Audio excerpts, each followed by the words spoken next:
There are many smokers who believe their support group is really going to make a huge difference on whether they're able to succeed in their quit or whether they're going to fail in their quit.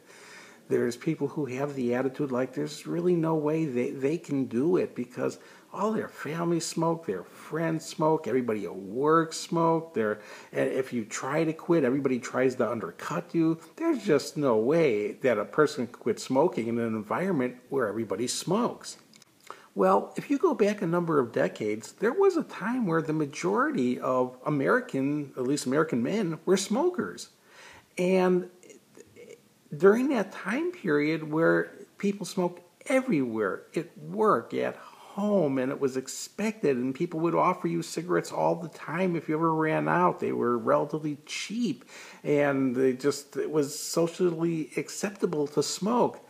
When the health implications of the dangers of smoking started to become understood, all of a sudden people started to quit smoking. And they were succeeding. They were succeeding in an environment where everyone around them was still smoking.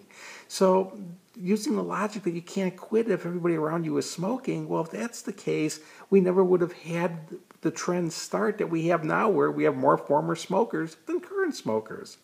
Now, on the other side of the equation, people feel like, oh, they know they're going to succeed because none of their family smoke, none of their friends smoke. Everybody is always on their case to quit smoking. Everybody is supportive. Everybody wants them to quit. And now think that you're going to succeed because of all this wonderful support you're going to get. Well, you know what? Those same people were around all these years that you've been smoking. Those people have been supportive of the idea of you quitting. You weren't ready to do it, so they couldn't support anything. But when it came down to it, just because they didn't want you to smoke around them, and just because they made it difficult for you to smoke around them, that didn't stop you from being a smoker. You've been a smoker all this time with that kind of support going on. You need to understand, your support group cannot make or break an attempt.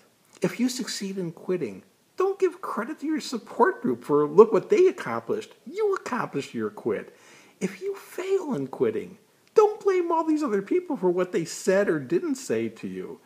It's going to be your actions that are going to be responsible for your success or your failure. Do not write this off to anybody else and what their actions are going to be. I already have a few videos addressing this. The most important one is quitting for yourself, and I'll have that in the video description. And then also a couple on people who try to undercut your quit. But even if you get people who are trying to undercut your quit, they can't succeed if you don't want to be a smoker. It's, again, coming down to the bottom line, it's your actions and your attitude that are going to make or break this attempt.